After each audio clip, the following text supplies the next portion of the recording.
গাজীপুরের সাংবাদিক তুহিন হত্যায় জড়িতরা শনাক্ত হলেও গ্রেপ্তার হননি কেউ। 5 জনকে জিজ্ঞাসাবাদ, শাস্তির দাবিতে মানববন্ধন অবস্থান। জনগণের রায়ে গণতান্ত্রিক রাষ্ট্র গড়া হবে মতবিনিময়ে তারেক রহমান। 71-এর পক্ষে বিপক্ষে রাজনীতি 24কে অস্বীকারের চেষ্টা, ফেসবুক পোস্টে নাহিদ। সংস্কার কমিশনের বেশ কিছু বিষয়ে অধ্যাদেশ দিয়ে বাস্তবায়ন সম্ভব, জানালেন আলী রিয়াজ। সনদের পদ্ধতি নিয়ে 3য় দফায় বসবে কমিশন। অর্থনীতির সূচক ইতিবাচক হলেও অন্তর্বর্তী সরকারের 1 বছরে পূরণ হয়নি আশার ঝুলি, বলছে রাজনৈতিক দল। মূল চ্যালেঞ্জ সুষ্ঠু নির্বাচন।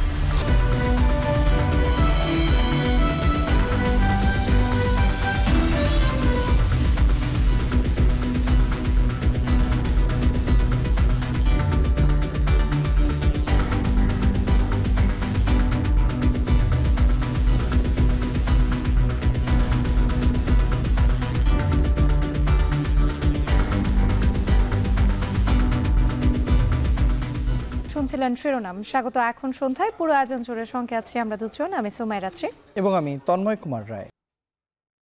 গাজীপুরের সাংবাদিক তুহিন হত্যায় 5 জনকে জিজ্ঞাসাবাদের জন্য বাসন থানায় নেওয়া হয়েছে। এরই মধ্যে অজ্ঞাতনামা 20-25 জনের বিরুদ্ধে একটি মামলাও হয়েছে। সিসিটিভির ফুটেজ দেখে জড়িতরা শনাক্ত হলেও মামলায় এখনো কাউকে গ্রেপ্তার দেখানো হয়নি। বাদজুমা গাজীপুরের চান্দনা চৌরাস্তা কেন্দ্রীয় ঈদগাহ ময়দানে তুহিনের জানাজার পর মরদেহবাহী অ্যাম্বুলেন্স ময়মনসিংহে তুহিনের নিজ গ্রামের উদ্দেশ্যে যাত্রা করে। গ্রামের বাড়িতে নেমে এসেছে শোকের আবহ। বিস্তারিত দেখুন প্রতিবেদনে। বৃহস্পতিবার রাত 7:45-টার দিকে গাজীপুরের ব্যস্ততম চান্দনা চৌরাস্তায় মসজিদ মার্কেটের সামনে প্রতিদিনের কাগজ পত্রিকার প্রতিবেদক আসাদুজ্জামান তুহিনকে ধারালো অস্ত্রের আঘাতে হত্যা করে সন্ত্রাসীরা। সিসিটিভি ফুটেজে দেখা যায় কয়েকজন যুবক এক ব্যক্তিকে ধারালো অস্ত্র দিয়ে আঘাত ও ধাওয়া করছে। এ সময় সে ঘটনার ভিডিও ধারণ করেন তুহিন। এতে ক্ষিপ্ত হয়ে তুহিনকে ধারালো অস্ত্র দিয়ে আঘাত করে পালিয়ে যায় দুর্বৃত্তরা। পরে পুলিশ ঘটনাস্থলে গিয়ে তুহিনের মরদেহ উদ্ধার করে ময়নাতদন্তের জন্য শহীদ তাজ উদ্দিন আহমেদ মেডিকেল কলেজ হাসপাতালের মর্গে পাঠায়। এই ঘটনায় এলাকায় আতঙ্ক বিরাজ করছে।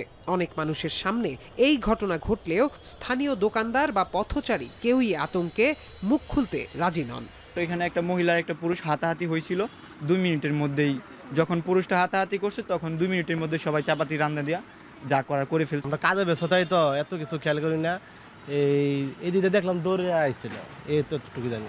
অস্ত্র হাতে যারা আসছে তখন তো আমি ছিলাম না, দেখি নাই, পরে আসছি, মানুষ জনগণ আর কি জড়ো হয়ে গেছে। পুলিশ জানায় সিসিটিভি ফুটেজ দেখে এরই মধ্যে জড়িতদের শনাক্ত করা হয়েছে। গ্রেপ্তারে অভিযান অব্যাহত আছে। এই সাংবাদিক উনি একটা বিষয়ের ছবি তুলতেছিলেন। ছবি তোলার প্রেক্ষিতে তার উপর ক্ষিপ্ত হয়ে তারা একে এসে হত্যা করেছে। এটা শিল্প পরিবেষ্টিত এলাকা, বিভিন্ন এলাকা থেকে কাজ করতে আসে। এরা কখনো এলাকায় থাকে, কখনো এলাকার বাইরে চলে যায়। এরা আসলে এখানকার স্থায়ী সবাই না। এদিকে ময়মনসিংহের ফুলবাড়িয়া পূর্ব ভাটিপাড়ায় তুহিনের নিজ গ্রামে শোকের আবহ।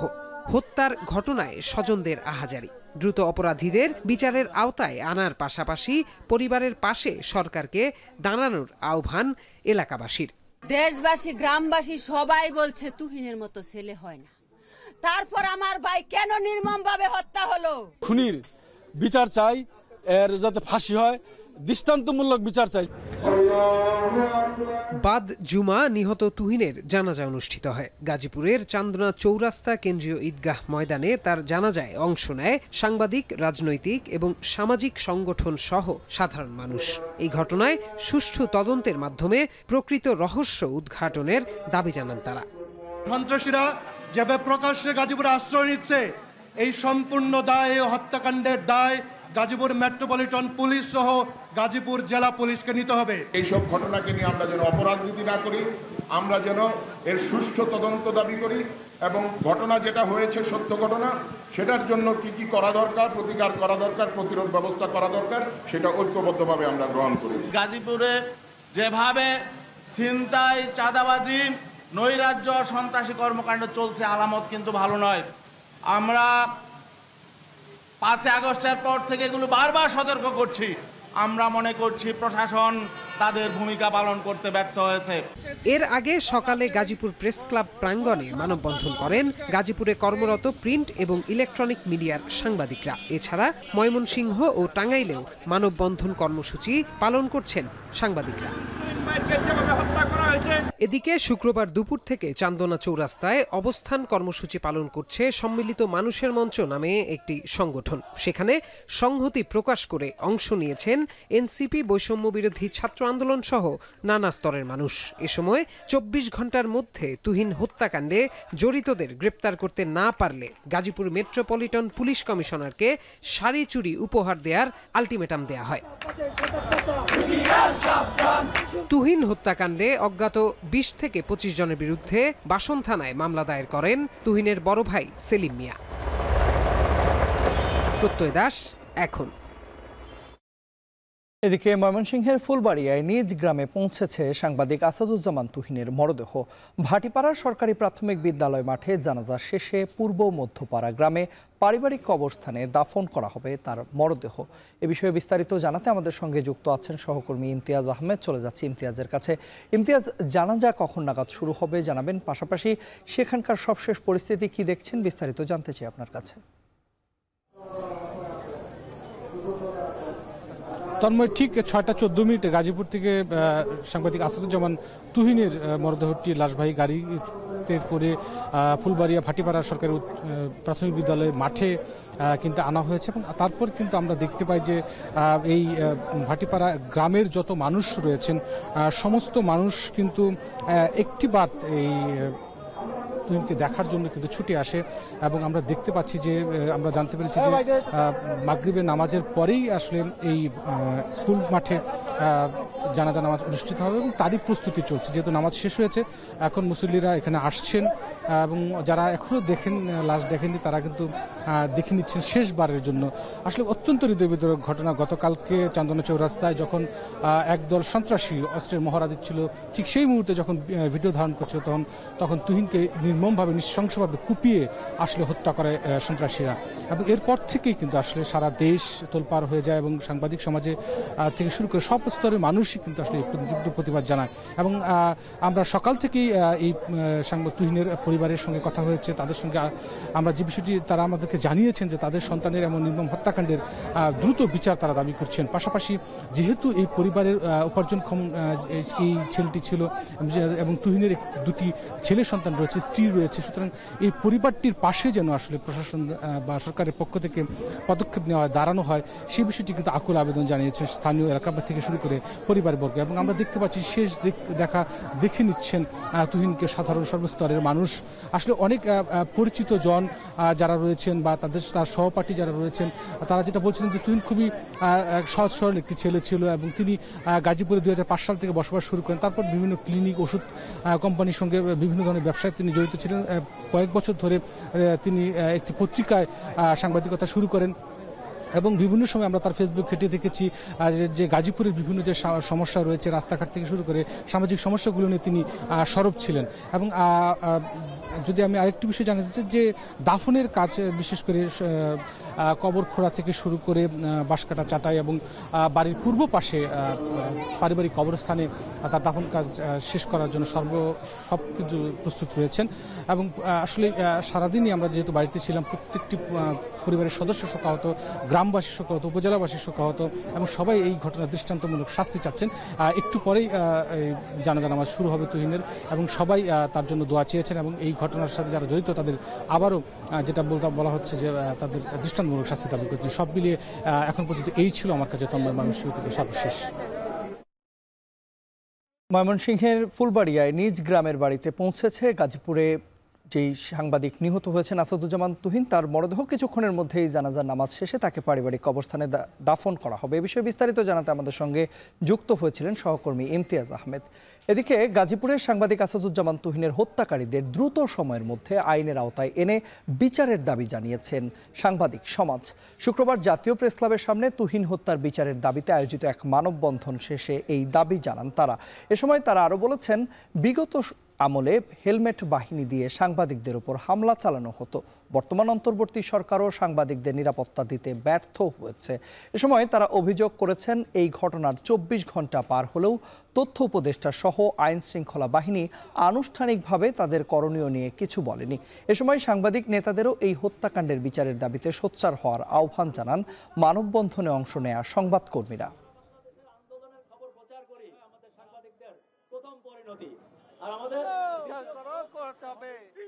সেই 24-এর গণ অভ্যুত্থানের পরে নতুন বন্দোবস্ত যে নতুন বাংলাদেশের স্বপ্ন আমরা দেখেছি, সেই বাংলাদেশে খুবই দুঃখজনক অপ্রত্যাশিত ঘটনা ঘটতেই আছে গত 1 বছর ধরে। আমরা এর তীব্র নিন্দা জানাই এবং দ্রুত সময়ের মধ্যে আসামিদের গ্রেফতার করতে হবে। আজকে তুহিন মারা গিয়েছে, কালকে আমি মারা যাব, পরশু আপনি মারা যাবেন। এভাবে চলতে পারে না একটা স্বাধীন দেশ। এই কি স্বাধীনতার চিহ্ন, যেখানে দুর্নীতি চাঁদাবাজদের নিয়ে কথা বলতে গিয়ে আমার ভাইকে জীবন দিতে হচ্ছে? আমরা এমন একটা রাষ্ট্র দেখতে চাই যেখানে গণমাধ্যম নয়, দেশের প্রত্যেকটি নাগরিকের নিরাপত্তা থাকবে। আসন্ন নির্বাচনে জনগণের রায় নিয়েই গণতান্ত্রিক কল্যাণ রাষ্ট্র গড়ে তোলা হবে বলে মন্তব্য করেছেন বিএনপির ভারপ্রাপ্ত চেয়ারম্যান তারেক রহমান। বিকালে 12 দলীয় জোট এলডিপি ও লেবার পার্টির নেতৃবৃন্দের সাথে মত বিনিময়ে তিনি কথা বলেন। এদিকে রাজধানীতে আলাদা অনুষ্ঠানে বিএনপি নেতারা বলেন, নির্বাচন বানচালে ষড়যন্ত্র চলছে। কলকাতায় আওয়ামী লীগের অফিস স্থাপনকে দেশবিরোধী ষড়যন্ত্র বলে আখ্যা দেন তারা। বিস্তারিত থাকছে প্রতিবেদনে। জাতীয় নির্বাচন নিয়ে প্রধান উপদেষ্টার ঘোষণা ও ইসির তৎপরতার পর রাজনীতির মাঠেও এখন আলোচনার কেন্দ্রে ভোট। শুক্রবার আলাদা আলাদা আয়োজনে অংশ নিয়ে বিএনপি নেতারা বলেন, আসন্ন নির্বাচন নিয়ে নানা ষড়যন্ত্র হচ্ছে, এসব মোকাবেলায় সজাগ থাকতে হবে। সকালে জাতীয় প্রেস ক্লাবে জাতীয়তাবাদী নবীন দলের আলোচনা সভায় অংশ নিয়ে বিএনপি চেয়ারপারসনের উপদেষ্টা জয়নুল আবদিন ফারুক অভিযোগ করেন, নির্বাচন বানচালের নতুন ষড়যন্ত্র শুরু হয়েছে। যারা এসব করছে, সরকারকে তাদের তালিকা দেওয়ার আহ্বান জানান তিনি। আপনারা তো কারো ব্যক্তির সরকার না, আপনারা তো জনগণের আন্দোলনের সরকার, কারো তো ভয় পাওয়ার কথা না।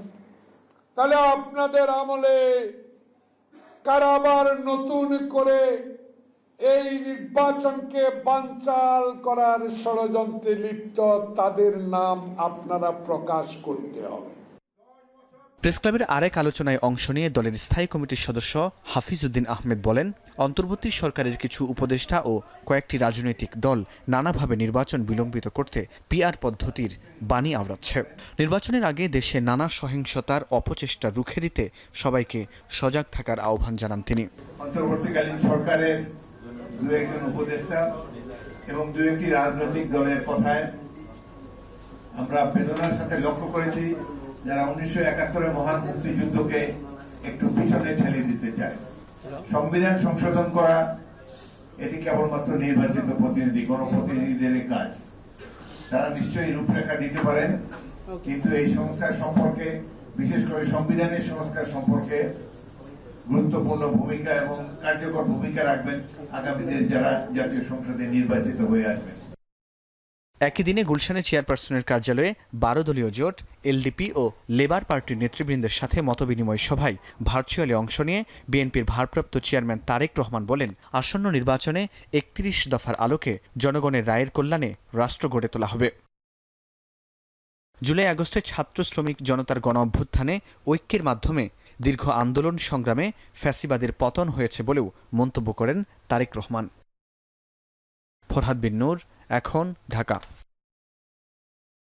24 হলো 71-এর ধারাবাহিকতা। যারা এখন 71-এর পক্ষে বিপক্ষে রাজনীতি করতে চায়, তারা দেশকে পুরনো রাজনৈতিক কাঠামোতে টেনে আনতে চায়। নিজের ফেসবুক পোস্টে এমনটি লিখেছেন এনসিপির আহ্বায়ক নাহিদ ইসলাম। শুক্রবার দুপুর 12টার পর ফেসবুকে তিনি আরও লিখেন, 24-এর স্বাধীনতা, সার্বভৌমত্ব এবং মুক্তিযুদ্ধের প্রকৃত চেতনা পুনরুদ্ধার করেছিল।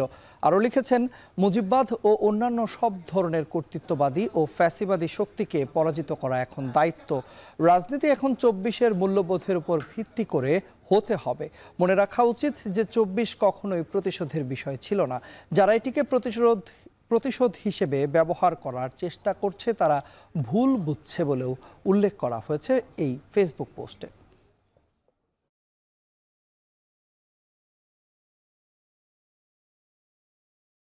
গেল এক বছরে বাংলাদেশে একটি মানুষও গুমের শিকার হয়নি বলে দাবি করেছেন অ্যাটর্নি জেনারেল মোহাম্মদ আসাদুজ্জামান। শুক্রবার বিকেলে কেন্দ্রীয় শহীদ মিনারে সংস্কৃতিকর্মী ও শিল্পী সমাজ আয়োজিত লাল জুলাইয়ের কবিতা অনুষ্ঠানে এ দাবি করেন তিনি। বলেন ৭১ ও ২৪ নিয়ে যে বিতর্ক তৈরি হয়েছে তা অনাহূত। এই বিতর্ক বিভাজনের। ২৪ জুলাইয়ের সংগ্রাম ধারণ করতে গিয়ে অতীত সংগ্রামের ইতিহাস ভুলে গেলে ভবিষ্যতে জুলাইকেও ভুলে যাওয়া লাগতে পারে বলেও মন্তব্য করেন তিনি। বিদেশে পাচার হওয়া অর্থ দ্রুত ফেরত আনতে বিভিন্ন বেগম পাড়ায় যোগাযোগ শুরু হয়েছে বলেও জানান অ্যাটর্নি জেনারেল। সরকারের অ্যাটর্নি জেনারেল না, এই লাল জুলাইয়ের কবিতার প্ল্যাটফর্ম থেকে আমরা শপথবদ্ধ হই, আমরা এমন একটি বাংলাদেশ বিনির্মাণ করতে চাই যে বাংলাদেশে গণতন্ত্র থাকবে, সাম্য থাকবে, ন্যায় বিচার থাকবে, মানবাধিকার থাকবে, বিচার বিভাগের স্বাধীনতা থাকবে, আইনের শাসন থাকবে, আর কোনো মায়ের বুক খালি হবে না, যে বাংলাদেশে বিচার বহির্ভূত হত্যাকাণ্ড বন্ধ হবে। আরএফএল ওয়াটার পাম্পের অটোথার্মাল টেকনোলজি, যা বেশি হিটে নষ্ট হয় না, শতভাগ মসৃণ, ব্রাশ ইম্পেলার নিশ্চিত করে অধিক পানির flow. RFL water pump on করলে পানির তুফান। জুলাই সনদ বাস্তবায়নের পদ্ধতি কিভাবে হবে তা নিয়ে রাজনৈতিক দলগুলোর সঙ্গে তৃতীয় দফায় বৈঠক করবে জাতীয় ঐকমত্য কমিশন। কমিশনের সহসভাপতি অধ্যাপক ডক্টর আলী রিয়াজ জানিয়েছেন, রাজনৈতিক দলগুলোর সাথে আলোচনা করে ঐকমত্যের ভিত্তিতে রচিত স্বাক্ষরিত সনদে বাধ্যবাধকতা নিশ্চিত করা হবে। প্রথম পর্বের রাজনৈতিক দলগুলোর ব্যাপক মতপার্থক্যের জন্যই দ্বিতীয় দফায় আলোচনায় যেতে হয়েছিল বলেও মন্তব্য করেছেন ডক্টর আলী রিয়াজ। বিস্তারিত জানাচ্ছেন জাওয়াদ মাহমুদ। জুলাই সনদ প্রণয়নের লক্ষ্যে চলতি বছরের ফেব্রুয়ারি থেকে ২ দফায় ৫.৫ মাস ধরে বৈঠকের পরও চূড়ান্ত লক্ষ্যে পৌঁছতে পারেনি জাতীয় ঐকমত্য কমিশন। নির্বাচনী ট্রেনের হুইসেল বাজলেও যে ভিত্তির উপর আগামী জাতীয় নির্বাচন অনুষ্ঠিত হবে সেই কাঙ্ক্ষিত জুলাই সনদ ঘোষণাপূর্ব ঐকমত্য তৈরিতে হিমশিম খাচ্ছে ডক্টর আলী রিয়াজের নেতৃত্বাধীন কমিশন। সংসদ ভবনের এলডি হল থেকে ফরেন সার্ভিস একাডেমি পর্যন্ত দীর্ঘ আলোচনার সমাপ্তি ঘটে প্রধানমন্ত্রীর মেয়াদকাল, প্রধান বিচারপতি নিয়োগ সহ 11টি বিষয়ে পূর্ণ ঐকমত্য নিয়ে। গুরুত্বপূর্ণ আরও 9টি বিষয়ে সিদ্ধান্ত গৃহীত হলেও রাজনৈতিক দলগুলোর মধ্যে রয়ে যায় ভিন্ন মত। এমন অবস্থায় এসেও সনদ এসে আটকে আছে বাস্তবায়ন প্রক্রিয়ার পদ্ধতি নিয়ে।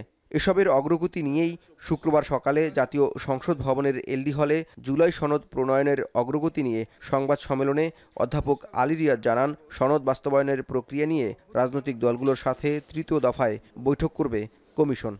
ঐকমত্যের ভিত্তিতে রচিত এবং প্রত্যাশিত স্বাক্ষরিত সনদের বাধ্যবাধকতা নিশ্চিত করা এবং বাস্তবায়নের পদ্ধতি কি হবে তা রাজনৈতিক দলগুলোর সঙ্গে আলাপ আলোচনার মাধ্যমে নির্ধারণ করা দরকার। সেই লক্ষ্যে কমিশন এই বিষয়ে বিশেষজ্ঞদের সঙ্গে আগামী সপ্তাহে আলোচনা করবে। ওই আলোচনার আলোকেই রাজনৈতিক দলগুলোর সঙ্গে পরবর্তী পর্যায়ের আলোচনায় বসবে কমিশন। এ সময় তিনি আরও জানান, প্রথম পর্বে রাজনৈতিক দলগুলোর ব্যাপক মতপার্থক্যের জন্যই দ্বিতীয় দফায় আলোচনায় যেতে হয়েছিল। যদি প্রত্যাশিত বলেন, আমরা তো আশা করেছিলাম সবগুলো বিষয় 166টি বিষয়ে সবাই এসে বলবেন যে ঠিক আছে, আমরা সবাই একমত, চলেন আমরা আগামীকাল বাস্তবায়ন করা শুরু করি। তো সেটা তো হয়নি, এটা হওয়া সম্ভব হচ্ছিল না। আমরা সবসময়ই বলেছি নির্বাচন ব্যবস্থা সংস্কার, বিচার বিভাগ সংস্কার, দুর্নীতি দমন কমিশন, জনপ্রশাসন ও পুলিশ সংস্কার কমিশনের বিষয়গুলো নির্বাহী সিদ্ধান্ত বা অধ্যাদেশ জারির মাধ্যমে বাস্তবায়ন সম্ভব বলেও মন্তব্য করেন তিনি। নির্বাচন ব্যবস্থা সংস্কার কমিশন সংক্রান্ত 14টি, বিচার বিভাগ সংস্কার কমিশন সংক্রান্ত 50টি, দুর্নীতি দমন কমিশন সংস্কার কমিশন সংক্রান্ত 51টি, জনপ্রশাসন সংস্কার কমিশন সংক্রান্ত 32টি এবং পুলিশ সংস্কার কমিশন সংক্রান্ত 18টি সুপারিশ অন্তর্ভুক্ত ছিল। কমিশন মনে করে যে এইসব সুপারিশ নির্বাহী সিদ্ধান্ত, বিধি প্রণয়ন অথবা অধ্যাদেশ জারির মাধ্যমে বাস্তবায়ন সম্ভব। সংস্কার বাস্তবায়ন সম্ভব হলেই জুলাই অভ্যুত্থানের বীর সেনাদের রক্তের ঋণ শোধ হবে বলে মনে করে জাতীয় ঐকমত্য কমিশন। জাওয়াদ মাহমুদ, এখন, ঢাকা। গণঅভ্যুত্থান পরবর্তী ঘটনাবহুল 1 বছর পার করল অন্তর্বর্তী সরকার। নানা ষড়যন্ত্র আর দাবি আন্দোলনের মুখে কতটা অর্জন তাদের? সরকারের পক্ষে সফলতার গল্প তুলে ধরা হলেও রাজনৈতিক দলগুলোর মন্তব্য আশার ঝুলি পূর্ণ করতে পারেনি অন্তর্বর্তী সরকার। আর বিশ্লেষকরা বলছেন আইন শৃঙ্খলার উন্নয়ন ঘটানোর পাশাপাশি সুষ্ঠু নির্বাচন দেয়াই সরকারের সামনে প্রধান চ্যালেঞ্জ। আরও জানাচ্ছেন সাজিদ আরাফাত।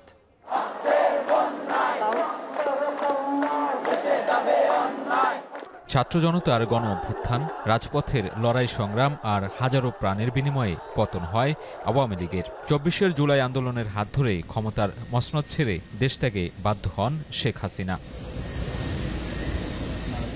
৫ আগস্ট ২০২৪ দেশের রাজনীতির অধ্যায়ে লেখা হয় নতুন এক ইতিহাস। আমি আইন অনুযায়ী অন্তর্বর্তীকালীন সরকারের ৮ আগস্ট বঙ্গভবনে রাষ্ট্রপতির কাছে শান্তিতে নোবেলজয়ী অর্থনীতিবিদ ডক্টর মোহাম্মদ ইউনূসের নেতৃত্বে শপথ নেয় ১৩ সদস্যের উপদেষ্টা পরিষদ। জগদ্দল পাথর নেমে যাওয়ার পর মানুষের আশা ভরসার আশ্রয় হয়ে ওঠে ইউনূস সরকার। কেমন ছিল এই সরকারের ১ বছরের কার্যক্রম? নানা চ্যালেঞ্জের মুখে ১ বর্ষ পঞ্জিকায় সফলতা নাকি ব্যর্থতা, কোন পাল্লা ভারী ছিল? অভ্যুত্থান পরবর্তী আইনশৃঙ্খলা পরিস্থিতির উন্নয়ন, মব নিয়ন্ত্রণ, মূল্যস্ফীতির লাগাম টানা, ভঙ্গুর অর্থনৈতিক কাঠামোকে মজবুত করাই যেন প্রধানতম চ্যালেঞ্জ হয়ে দাঁড়ায় অন্তর্বর্তী সরকারের সামনে। কিন্তু সরকার ও রাজনৈতিক দলগুলো বারবার অভিযোগ তুলেছেন, পতিত সরকারের একের পর এক ষড়যন্ত্রে কণ্টকাকীর্ণ হয় ৫ আগস্ট পরবর্তী অধ্যায়। শপথের দুদিন পরেই সরকারের সামনে আসতে থাকে নানামুখী চ্যালেঞ্জ। ১০ আগস্ট ২০২৪ অনেকটা তাড়াহুড়ো আর লুকোচুরি করে ডাকা হয় সুপ্রিম কোর্টের বিচারপতিদের নিয়ে ফুল কোর্ট মিটিং। জুডিশিয়াল কু নিয়ে সন্দেহের দানা বাঁধলে, সামাজিক যোগাযোগ মাধ্যমে তা ছড়িয়ে পড়লে তাৎক্ষণিক এই ষড়যন্ত্র রুখে দেয় সরকার। এই ঘটনার রেশ কাটতে না কাটতেই ২৫ আগস্ট শুরু হয় আনসার বাহিনীর বিক্ষোভ। চাকরি জাতীয়করণের দাবিতে সচিবালয় ঘেরাও করে আন্দোলন করে বাহিনীর একটি অংশ, যা সফলভাবে সামাল দেয় সরকার। ১ বছর পূর্তিতে সামাজিক যোগাযোগ মাধ্যমে সরকারের সফলতার কথা তুলে ধরেন প্রধান উপদেষ্টার প্রেস সচিব, যেখানে অর্থনৈতিক পুনরুদ্ধার, বাণিজ্য অগ্রগতি, জুলাই সনদ, জুলাই হত্যাযজ্ঞের বিচার, প্রবাসী অধিকার, পররাষ্ট্র নীতিতে পরিবর্তন সহ ১২টি বিষয় তুলে ধরা হয়। আজকের থেকে দ্বিতীয় অধ্যায় শুরু, এবং উনি বলেছেন যে এই দ্বিতীয় অধ্যায়ের প্রথম এবং প্রধান কাজ হলো নির্বাচন সুন্দরভাবে করা। ইউএস আমাদের উপরে 20% ট্যারিফ ইম্পোজ করেছে, এবং যেটা সত্যিকার অর্থে আমাদের যারা কম্পিটিটর তাদের থেকে আমরা বলবো যে আমরা একটা এখন মোটামুটি একই বা ভালো অবস্থানে আছি। এখন পর্যন্ত সরকারের অন্যতম সফলতা মূল্যস্ফীতি নিয়ন্ত্রণ। উত্তরাধিকার সূত্রে দুর্বল অর্থনৈতিক ব্যবস্থা আর বন্যার মতো প্রাকৃতিক দুর্যোগ মোকাবিলা করেও সার্বিক মূল্যস্ফীতি ৮.48% কমিয়ে আনতে সমর্থ হয় সরকার। সবশেষ মার্কিন শুল্কও কমিয়ে আনে। তলানিতে থাকা রিজার্ভও চাঙ্গা হয়েছে অন্তর্বর্তী সরকারের হাত ধরে। এখন পর্যন্ত ছাড়িয়েছে ৩০ বিলিয়ন মার্কিন ডলার। আর গত ১ বছরে রেমিটেন্সের মাধ্যমে দেশে আসে রেকর্ড ৩০ বিলিয়ন ডলারের বেশি। তবে বৈদেশিক বিনিয়োগ আর কর্মসংস্থান সৃষ্টিতে আশার আলো জ্বালাতে ব্যর্থ সরকার। ১ বছরে নানা ইন্ধনে অন্তর্বর্তী সরকারকে বিব্রত করার পাঁয়তারার অভিযোগ আছে বিস্তর। এর মাঝেই দেশজুড়ে ডানা মেলতে থাকে মব সংস্কৃতি, বাড়ে ছিনতাই, চাঁদাবাজি সহ নানা অপকর্ম, যা ঠেকাতে হিমশিম খায় সরকার। এছাড়া নির্বাচন, সংবিধান, স্বাস্থ্য, গণমাধ্যম সংস্কারে গঠন করা কমিশনের অধিকাংশ সুপারিশই এখনও পূর্ণাঙ্গ বাস্তবায়নের মুখ দেখেনি। ৬টা কমিটি করেছেন তারা রাষ্ট্র ব্যবস্থার সংস্কারের জন্য। সেই সংস্কারগুলো দরকারি, কিন্তু কোনোটাই তো একটু বিস্তৃতভাবে ব্যাখ্যা করে তারা বলেননি। একটা দফা হিসেবে কয়েকটা বক্তব্য দিয়েছে। যতটা পারা যায় একটা নির্বাচন জাতীয় সংসদের করে নির্বাচিতদের হাতে ক্ষমতা দিয়ে এই সরকার যদি চলে যায়, দেশের জন্য কাজ করার সুযোগ ক্ষমতার বাইরে থাকলেও করা যায়। ১ বছরের মাথায় জুলাই ঘোষণাপত্র দেয়াকে ইতিবাচক বলছেন অনেকেই। তবে এ নিয়ে মিশ্র প্রতিক্রিয়া রয়েছে রাজনৈতিক দলগুলোর মধ্যে। ঘোষণাপত্রকে স্বাগত জানালেও বিএনপি বলছে ১ বছরে আশানুরূপ প্রতিদান দিতে পারেনি সরকার, বিশেষ করে আইনশৃঙ্খলা পরিস্থিতি নিয়ন্ত্রণে ব্যর্থ ডক্টর ইউনূসের সরকার। সরকারের মধ্যে যারাই আছেন তাদের আসলে রাষ্ট্র পরিচালনার অভিজ্ঞতা সম্বন্ধে খুব কম ব্যক্তি আছে। মফ কালচারের সৃষ্টি হয়েছে, ডেমোক্রেসির পরিবর্তে ডেমোক্রেসির একটা টেন্ডেন্সি দেখা দিয়েছে। তাদের পক্ষে এই বিষয়ে অর্জন করা হয়তো সম্ভব ছিল না, তবে জাতির আশা অনেক বেশি ছিল, আমাদের প্রত্যাশা অনেক বেশি ছিল। তবে জামায়াতে ইসলামের মত, জুলাই ঘোষণাপত্র অসম্পূর্ণ রয়ে গেছে। সংস্কার ইস্যুতেও সরকারের ধীরগতির অভিযোগ দলটির। প্রত্যাশা আমাদের অনেকই ছিল, আসলে সেই প্রত্যাশা শতভাগ পূর্ণ হয়নি। এখনো দুর্নীতি আছে, এখনো সন্ত্রাস, মব জাস্টিস আছে, চাঁদাবাজি আছে। আইনি ভিত্তি দিয়ে জুলাই চার্টারকে আইনে পরিণত করে আগামী নির্বাচন করতে পারলে আমাদের প্রত্যাশার অনেকাংশে পূরণ হবে। ফ্যাসিবাদ পতনের পর যে নতুন সম্ভাবনা আর সংস্কারের প্রতিশ্রুতির ফুলঝুরি, অনিশ্চয়তা কাটিয়ে তা কতটা বাস্তবায়নযোগ্য সে প্রশ্নের সমাধান হোক বা না হোক। অন্তর্বর্তী সরকারের দ্বিতীয় অধ্যায়ের যাত্রাপথে এখন বড় চ্যালেঞ্জ আগামী নির্বাচন। আগামী রমজানের আগে 2026 সালের ফেব্রুয়ারি মাসে জাতীয় নির্বাচন অনুষ্ঠানের আয়োজন করেন। সাজিদ আরাফাত, এখন ঢাকা। ঢাকা বিশ্ববিদ্যালয়ের হলগুলোতে পূর্বের ধারায় আবারও ছাত্র রাজনীতি ফেরানোর পায়তারা করছে ছাত্রদল, ছাত্র শিবির, ছাত্র ইউনিয়ন সহ বিভিন্ন দলের ছাত্র সংগঠনগুলো। এমনটাই অভিযোগ করেছেন বাংলাদেশ গণতান্ত্রিক ছাত্র সংসদের ঢাকা বিশ্ববিদ্যালয়ের আহ্বায়ক আব্দুল কাদের। শুক্রবার বিকেলে ঢাকা বিশ্ববিদ্যালয়ের মধুর ক্যান্টিনে এক সংবাদ সম্মেলনে তিনি আরও বলেন, হলগুলোতে ছাত্র সংগঠনগুলোর আহ্বায়ক কমিটি ঘোষণা করায় সাধারণ শিক্ষার্থীরা শঙ্কিত। গণতান্ত্রিক ছাত্র সংসদের পক্ষ থেকে হল এবং একাডেমিক এরিয়াতে শিক্ষার্থীদের মৌলিক অধিকারগুলো কুক্ষিগত করে রেখে হল প্রসঙ্গে অকার্যকর করে দেওয়া যে এই যে রাজনীতি, এই যে অপরাজনীতি, সেই অপরাজনীতির তীব্র নিন্দা এবং প্রতিবাদ জানাই। অতীতে হল এবং একাডেমিক এরিয়াতে এ ধরনের অপরাজনীতি শিক্ষার্থীদের শিক্ষার অধিকার, বাসস্থানের অধিকারকে ক্ষুণ্ণ করেছে এবং এরই মধ্য দিয়ে হলগুলোতে যদি আবারও গন্ডুম, গেস্টরুম এবং বাই কালচার, প্রটোকল কালচার, কুক্ষিগত করে রাখা কালচার যে রাজনীতি, সেই রাজনীতি যদি ফিরিয়ে আনা হয় তবে এর বিরুদ্ধে আমরা শিক্ষার্থীদের পক্ষ থেকে আমরা ডাল হয়ে দাঁড়াবো। শিক্ষার্থীদের পাশে থাকেন, শিক্ষার্থীদের পাশে নিয়ে সাথে নিয়ে আমরা এদের বিরুদ্ধে দুর্বল আন্দোলন গড়ে তুলব। যুক্তরাষ্ট্র আরোপিত নতুন 20% ট্যারিফ কার্যকর হয়েছে বৃহস্পতিবার থেকে। তবে যুক্তরাষ্ট্রে ভারতের উপর শুল্ক দ্বিগুণ হয় ফলে বাংলাদেশের তৈরি পোশাক ও অন্যান্য পণ্যের জন্য বিশাল সুযোগ তৈরি হতে পারে বলে মনে করছেন ব্যবসায়ীরা। এই সুযোগ কাজে লাগানোর তাগিদ তাদের। বিস্তারিত থাকছে প্রতিবেদনে। গত এপ্রিলে বিভিন্ন দেশের উপর নতুন করে শুল্ক আরোপের সিদ্ধান্তের কথা জানান মার্কিন প্রেসিডেন্ট ডোনাল্ড ট্রাম্প। সে সময় বাংলাদেশি পণ্যের উপর প্রথমে 37% ও পরে তা কিছুটা কমিয়ে 35% শুল্ক আরোপের ঘোষণা দেয় মার্কিন প্রশাসন। পরবর্তীতে যুক্তরাষ্ট্রের সাথে আলোচনা করে তা 20% নামিয়ে আনতে সক্ষম হয় বাংলাদেশ। বৃহস্পতিবার থেকে কার্যকর হয়েছে নতুন পাল্টা শুল্ক। 20% ট্যারিফ কেমন হলো বাংলাদেশের জন্য, কি বলছেন ব্যবসায়ীরা? যে অন্যান্য কম্পিটিটর যারা আছে, যাদের সাথে আমরা কম্পিটিশনটা মেইনলি করি, তাদের থেকে আমাদেরটা বেশি না। পোশাক রপ্তানিকারক যে দেশগুলো আছে তাদের প্রায় সকলেই সমান, চায়না এবং ইন্ডিয়া ছাড়া। ফলে এই ক্ষেত্রে আমাদের মানে একটা অতিরিক্ত সুবিধা আমরা আসলে পেয়েছি। 20% is a good thing. Vietnam, India, Cambodia, তারপর আপনার জর্ডান, ইজিপ্ট, ইন্দোনেশিয়া, এরা হচ্ছে আমাদের প্রতিযোগী, তো সবারই আমাদের কাছাকাছি। এদিকে রাশিয়া থেকে অপরিশোধিত তেল আমদানির শাস্তি হিসাবে যুক্তরাষ্ট্রের প্রেসিডেন্ট ডোনাল্ড ট্রাম্প ভারতের উপর অতিরিক্ত 25% শুল্ক আরোপ করেছেন। এর ফলে দেশটিতে ভারতীয় পণ্যের উপর মোট শুল্ক দাঁড়িয়েছে 50%। এ সিদ্ধান্তের ফলে মার্কিন বাজারে ভারতের চেয়ে 30% কম শুল্ক সুবিধা পাবে বাংলাদেশ। তৈরি পোশাক, চামড়া ও জুতা শিল্পের মতো প্রধান রপ্তানি খাতে এ শুল্ক ব্যবধানের কারণে ভারতীয় পণ্যের চাহিদা কমতে পারে, যার সরাসরি সুফল পেতে পারে বাংলাদেশ। এ সুযোগে পোশাকের ন্যায্য মূল্য আদায় ও বাজার বিস্তৃত করার এখনই সুযোগ বলে মনে করছেন ব্যবসায়ীরা। অবাস্তব একটা লেভেলে পৌঁছে গেছে ইন্ডিয়া, তো এটার বেনিফিট বাংলাদেশ পাবে। চায়না তো অলরেডি অকওয়ার্ড পজিশনে আছে, চায়নার অর্ডারগুলো বেরোয় আসতেছে, ভালো অর্ডার আমরা বাংলাদেশে দেখছি। তো আগামীতে এটা আরও বাড়বে। আমি মনে করি যে আমাদের যে ডাল সিজন ছিল জুলাই, আগস্ট, সেপ্টেম্বর, ডাল সিজন আর এবার থাকবে না। যদিও ভারতের raw materials price around 15 to 20% কম আমাদের থেকে, তারপরও যদি 50% একটি ট্যারিফ দেওয়া হচ্ছে, ফলে এখন ভারত আর আমাদের সাথে কম্পিটিশনে থাকবে না ইউএস মার্কেটে। এখন আমাদের যারা উদ্যোক্তা আছি তাদের একটু ভালো নেগোসিয়েশন স্কিলটা প্রমাণ করতে হবে, বাইরের কাছ থেকে ন্যায্য মূল্য নেওয়ার এখনই সময়।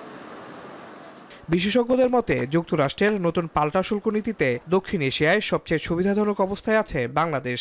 শুধু প্রয়োজন এ সুযোগ কাজে লাগানো।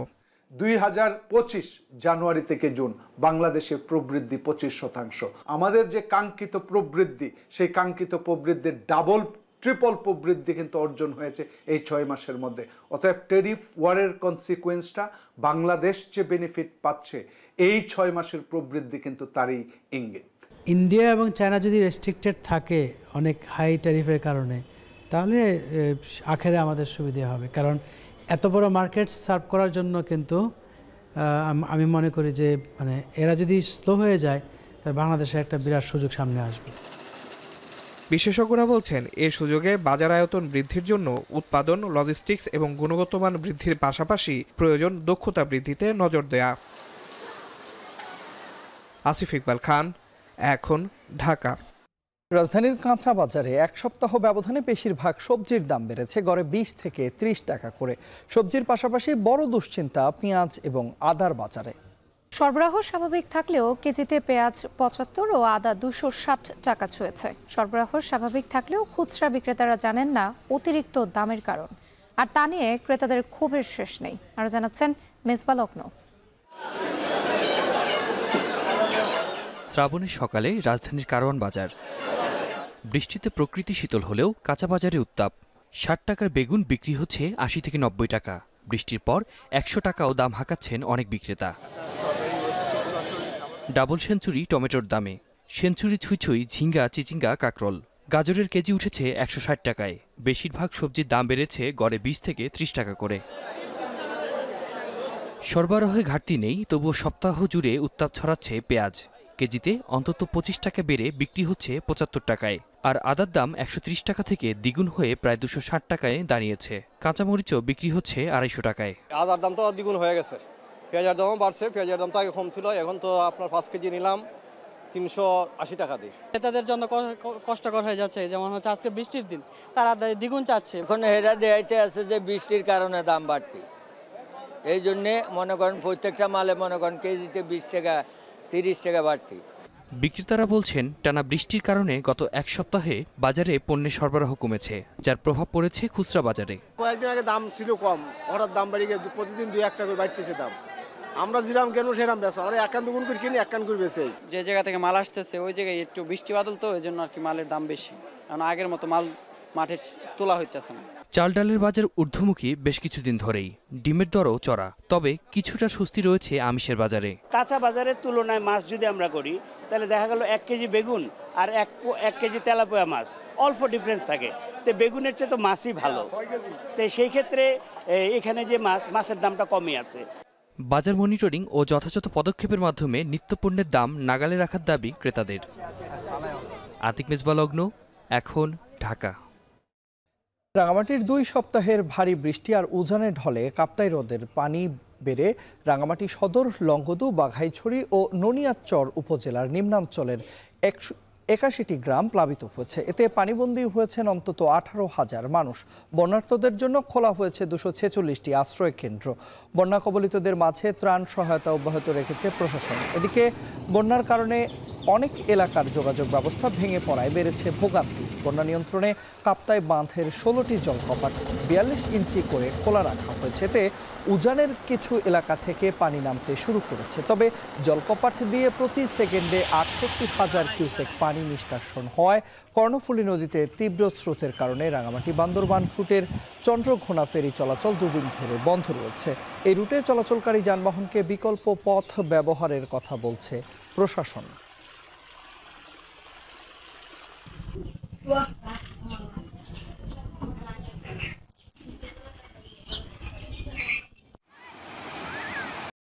শুল্কদ্বন্দ্বের কারণে যুক্তরাষ্ট্র থেকে সমরাস্ত্র কেনার স্থগিতের সিদ্ধান্ত নিয়েছে নয়াদিল্লি। গণমাধ্যমে প্রকাশিত এই তথ্য সত্য নয় বলে দাবি ভারতীয় প্রতিরক্ষা মন্ত্রণালয়ের।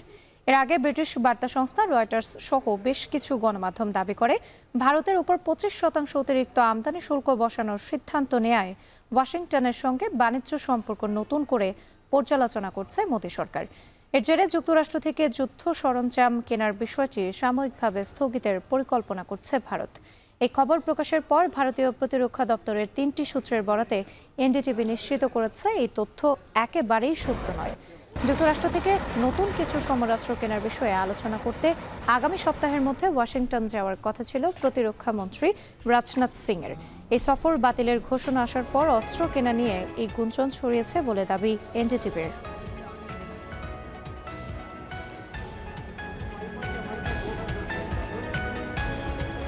এরই মধ্য দিয়ে চলে এলাম এখন সন্ধ্যার আয়োজনের একেবারে শেষ প্রান্তে। তবে যাওয়ার আগে শিরোনামগুলো আরও একবার। গাজীপুরের সাংবাদিক তুহিন হত্যায় জড়িতরা শনাক্ত হলেও গ্রেপ্তার হয়নি কেউ। 5 জনকে থানায় জিজ্ঞাসাবাদ, শাস্তির দাবিতে মানববন্ধন অবস্থান।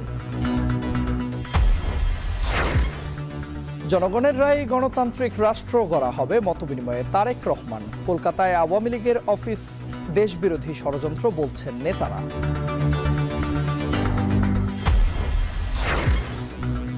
সংস্কার কমিশনের বেশ কিছু বিষয়ে অধ্যাদেশ দিয়ে বাস্তবায়ন সম্ভব, জানালেন আলী রিয়াজ। সনদের পদ্ধতি নিয়ে 3য় দফায় বসবে কমিশন। অর্থনীতির সূচক ইতিবাচক হলেও অন্তর্বর্তী সরকারের 1 বছরে পূরণ হয়নি আশার ঝুলি, বলছে রাজনৈতিক দল। মূল চ্যালেঞ্জ সুষ্ঠু নির্বাচন। এই ছিল এখন সন্ধ্যার আয়োজনে। এখন টেলিভিশন ওয়েবসাইটে দেখতে ভিজিট করুন www.ekon.tv। ফেসবুকে দেখুন facebook.com/tv.ekon আর ইউটিউবে দেখুন youtube.com/c/ekontv।